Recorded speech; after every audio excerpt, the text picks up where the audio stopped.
लब्बैक अल्लाहुम्मा लब्बैक लब्बैक ला शरीक लक लब्बैक इन्नल हम्दा one निअमता luck वल मुल्क ला शरीक लक।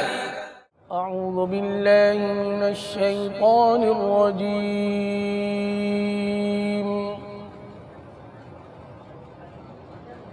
बिस्मिल्लाहिर रहमानिर रहीम।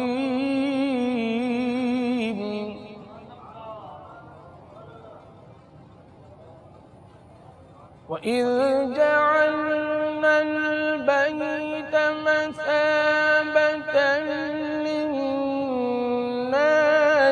वअमना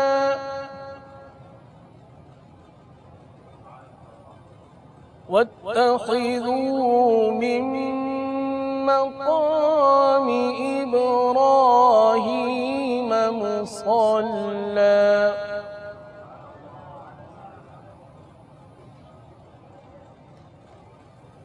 वअहिदना इला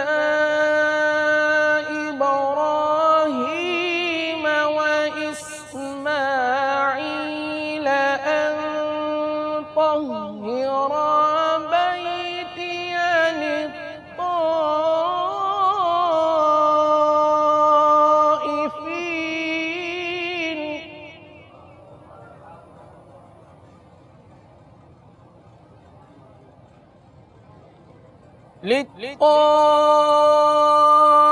लित्ताइफीन